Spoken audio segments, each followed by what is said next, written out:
Hello दोस्तों, कैसे हैं आप सब। बहुत पुरानी बात है। एक राजा था। वह अपनी प्रजा से बहुत प्यार करता था।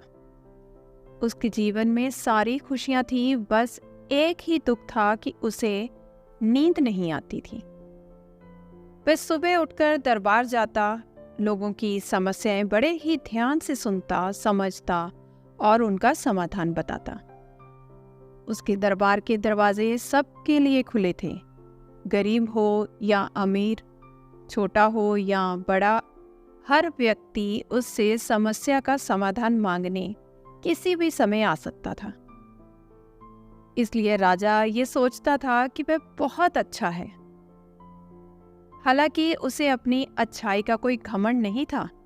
मतलब वह दूसरों के साथ बुरा बर्ताव या उन्हें नीचा दिखाने जैसा बर्ताव कभी नहीं करता था। लेकिन वह अक्सर खींच जाया करता, क्योंकि पूरी रात सो ना पाने के कारण अक्सर उसकी बुद्धि ठीक से काम नहीं करती थी। वह परेशान रहा करता। एक बार उसके राज्य के पास वाले जंगल में एक साधु रहने आए। उन दिनों यह परंपरा थी कि राजा अपने पास वाले जंगल में आए साधु से आशीर्वाद लेने और उन्हें अपने यहाँ आने का न्योता देने जाया करते थे। साधु ने कहा कि वह जंगल में ही रहना चाहते हैं। वह किसी राजा का न्योता स्वीकार नहीं कर सकते। मगर हाँ, राजा को कुछ परेशान देखकर वे बोले, तुम अपनी समस्या मुझे बता सकते हो। राजा ने अपनी नींद न आने वाली समस्या उन्हें बता दी। साधु ने कहा, बस इतनी सी बात है। ऐसा करो, मेरे पास तुम्हारी समस्या का समाधान है। तुम मेरी जो कुटिया है उसमें कल सुबह आना। राजा ने पूछा, कल सुबह क्यों? साधु ने कहा, मेरे पास एक ऐसी जड़ी बूटी है जिसे खाकर तुम्हारी नींद न आने की समस्या खत्म हो जाएगी। लेकिन एक समस्या है। वह जड़ी बूटी तभी असर करती है जब सुबह खाली पेट कोई इंसान खुद उस जड़ी बूटी को तोड़े और खर्ल में पीस ले और फिर खाए। और जैसा कि तुम देख ही रहे हो, मैंने जो कुटिया बनाई है उसके आसपास काफी बड़े घेरे में बाड़ बनवाकर एक गेट लगवाया है। उसके अंदर रथ का प्रवेश वर्जित है। उसके अंदर रथ लेकर नहीं आ सकते।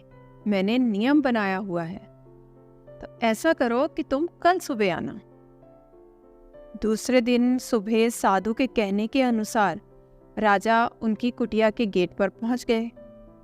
वहां रथ छोड़कर उसने शिष्यों से पूछा कि जड़ी बूटी तक जाने का रास्ता कौन सा है। काफी लंबे रास्ते से चलकर राजा बूटी तक पहुंचा। बूटी तोड़ी और शिष्यों से खर्ल का पता पूछा। फिर घर ढूंढने के लिए भी उसे बहुत चलना पड़ा। फिर उसने वह बूटी पीसी और खाई।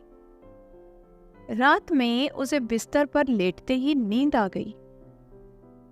सुबह उसने सोचा उसे साधु का धन्यवाद करना चाहिए।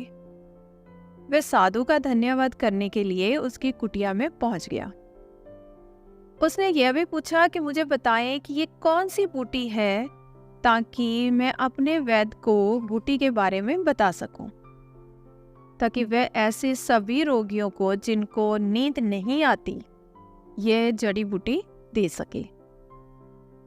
इस पर साधु हंसने लगे और कहने लगे, यह तो एक साधारण सा साग है। तुमने बहुत बार खाया होगा। ये कोई जड़ी बूटी नहीं है।